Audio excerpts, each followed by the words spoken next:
Okay, so yesterday we finished up chapter 2, and Coach asked Castle or Ghost's mom for permission for him to join the team, and she didn't want to say yes, but she did say yes.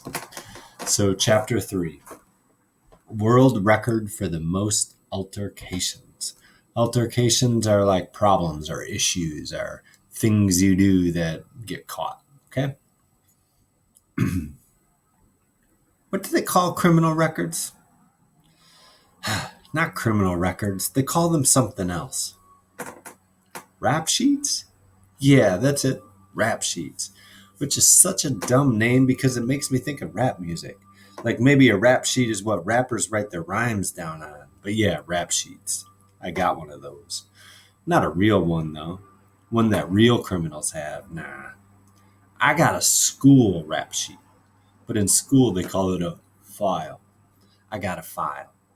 And even though I've never actually seen it, it has to be pretty big because I'm always being sent down to the principal's office or put in detention or suspended for shutting people down for talking smack. Oh, Castle, why are your clothes so big? Why are your pants so small? Why your name Castle? Why you always smell like you walked 1,000 miles to get here? Why it look like somebody tried to cut your hair with a butter knife? Can you imagine if people said that to you? Ugh. And my response would be, well, let's just use the schooly terms, not exemplary behavior. You can guess how he reacts, right? But I'd made a decision that there would be no more entries added to the file. The file would be closed forever because my new career in track, which was really my soon to be career in basketball, was at stake. All of a sudden, I had too much on the line. There would be no more altercations. That's the word Principal Marshall always used on the phone with my mother. Altercations. And I was altercation free for 17 hours and 2 minutes. 2 of those hours were spent watching one of those corny, romantic, mushy movies with my mom. She loves those things. And every night when we're eating dinner, she sits on our couch in the living room and watches one while opening mail and clipping coupons. I always spread all my blankets out on the floor, 3 or 4 to make what Ma calls a pallet, which is where I eventually doze off. She takes the couch. We haven't slept in our room since Dad. It's too weird for her to try to sleep in the room they slept in. And I got this thing about being as close to the door as possible, just in case we have to get up and run again. Plus, now that I've gotten older, I just want to make sure I'm near her in case I gotta protect her. So yeah, that was 2 hours to 9 p.m. Then I was asleep for 10 hours. I'm grumpy when I don't get at least 8. Some people would say I'm grumpy even when I do, but they don't know nothing. So that puts us at 7 a.m. Snooze 7:05 a.m., snooze 7:10 a.m. Cass, get your butt up for school. I'm not playing 7:20 a.m. Lay there looking around the living room, up at the light in the ceiling. The glass thing that covers the bulb has dead bugs in it. Under the couch there are toys that I don't even remember playing with. I look at the pictures on the wall, me at 9 and at 8 and at 7 when Ma was experimenting with giving me a mohawk. But no pictures of the family. Then finally it was time to get up, 8 a.m. 10 minutes spent in the shower, 10 minutes getting dressed, and 10 minutes eating breakfast. Toast with peanut butter and honey, 8:30 a.m. 17 minutes walking to school, 8:47 a.m. Homeroom dismissed, 9:10 a.m.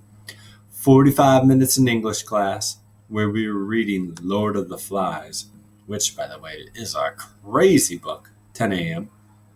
Then 45 minutes in math class, which is basically 45 minutes of Maureen Thorne raising her hand every single time Mr. Granger asked a question so that she could go up to the board and write the answer. Such a show off. She's like the geeky girl version of Lou. So yeah, that happened 10:50 a.m. And then they're like with social studies class, which I usually call nap time because we never study nothing social.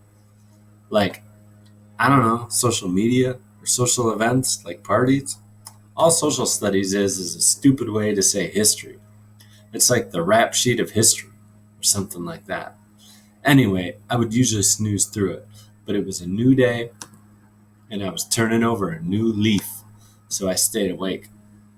I didn't really focus too much on nothing being said, but my eyes were wide open. 11:40 a.m. And then lunch. And you know who ate lunch at the same time I did? Brandon Simmons, or Jack from Lord of the Flies, aka a power-hungry dummy and the single most annoying dude in the 7th grade. He owned that record. A record that's really hard to own because there are a lot of annoying dummies in the 7th grade. Trust me, I know, but none like him. Brandon was a year older than everybody because he stayed back a year. This dude was dumb as dirt, and that wouldn't have been so bad if he was at least cool. But he wasn't. Plus, he was taller than most of us, so he treated everybody like chumps, especially me. Just made it to the cafeteria, 11:44 a.m., got in line. Brandon came in after me, bumped me, and then, seeing that I ignored him, decided to step in front of me.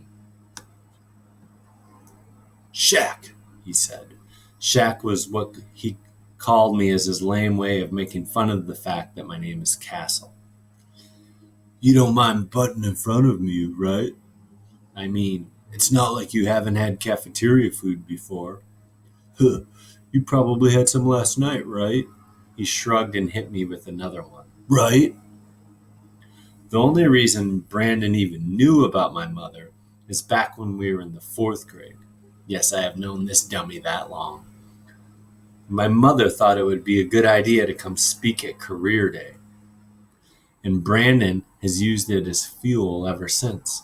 He grinned, then looked around to make sure other people heard him, which was always the most important part of his jerkiness.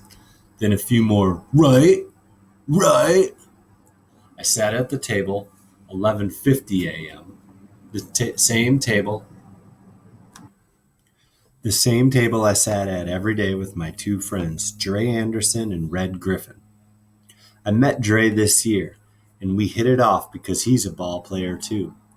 Plays for the Boys and Girls Club, and he told me I should have played, but I missed the tryouts. On purpose. Thing is, Boys and Girls Clubs don't ever really cut nobody. Everybody can just sign up and play. But who wants to be on a team with a bunch of pity players? I didn't want to bust Dre's bubble because that ain't cool. But for me, I'm too good to play on a team like that. I mean, I didn't really know that, but I knew that, you know? And Red, well, I've known him for a long time. We've been cool since 5th grade.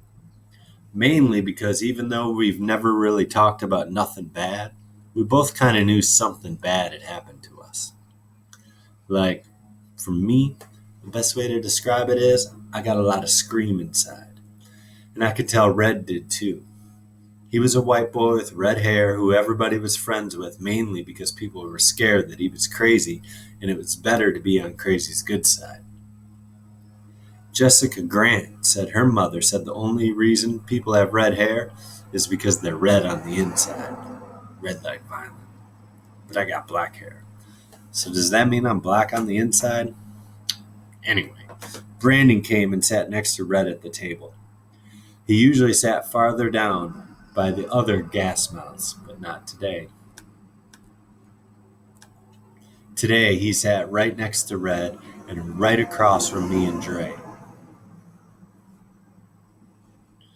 Yo, Red, you ever been to Glass Manor? Brandon asked while chomping on a chicken drummy. Nope, Red said, dry, just before taking a sip of his juice. He wasn't paying Brandon no mind. Oh, man, you should go. It's something to see, Brandon said, now looking right at me. We caught eyes for a second, but then I darted mine to my french fries and ketchup. Dip, dip, then bite. Don't look up, don't pay him no attention. Dip, then bite. Brandon continued. You really get to see where they got the name Glass Manor from. Because, dude, everybody who lives around there is freaking shattered. Dre let out a big sigh, like, here we go again sigh. Then Red glanced at me, because he knew I lived there.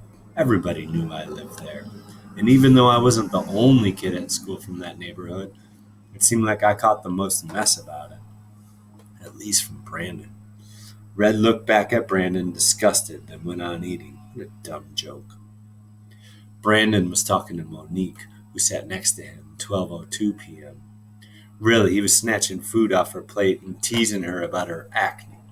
But the thing was, everybody knew he had a crush on Monique, no matter how many moon-faced jokes he cracked. Everybody also knew that he tried to get her, but she kept rejecting him, which was the real reason he snapped on her. Her acne wasn't even really all that bad. Hey, Shaq, all you gonna have is fries? Again, I didn't say nothing. I didn't have to explain that I always just got fries so I could save $1 to get sunflower seeds later. So I just ignored him. Just sat there with my empty tray and shook up all my chocolate milk. Lunch would be over in a few minutes. A few minutes. I was so close. So close. Then, Brandon grabbed a chicken drummy off Monique's tray. Here, take this. It's my good deed for the day. Feeding the hungry. And he threw the chicken wing at me. It hit me in the chest, the grease instantly staining my t-shirt. And if my insides really were black, that moment they were definitely turning red. Red and Dre looked at me. Both their mouths open in disbelief. I could tell they could see the anger in my face, in my eyes. Dre slid down. Oh. Red got up from the table, moved away from us. I brushed the overfried wing off my lap, opened my milk carton, took a swig, and then, with all of my might, beamed the container at Brandon's head.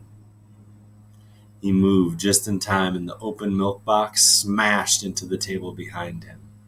Brown liquid exploded everywhere, and everyone at that table whipped around to see what was happening. Brandon sprang from his seat, but before he could even make a move, I had picked up my plastic tray and whacked him upside the head. Whoa! He fell backward, and I kept coming. I dove across the table, and after that, it was just like it was when I was sprinting. I didn't hear nothing. Not even Monique squealing, and I didn't feel nothing either. I just lifted my arms, fists tight, and lowered them like hammers down onto Brandon's face. I had been good. So good. Altercation free. For 17 hours and 2 freaking minutes. Okay, so for your response today, I want you to use the ingredients, topic sentence, evidence, the shows, all of that, quotes if you can. And you have a few options here. Why didn't Ghost just ignore Brandon? Why didn't he just do what his friends did and just leave the table? Or what would you have done? Or what do you think will happen to Ghost now? Is he going to be off the track team? Can't wait to see what you say. Very interesting dilemma here. Okay, can't wait to read what you write.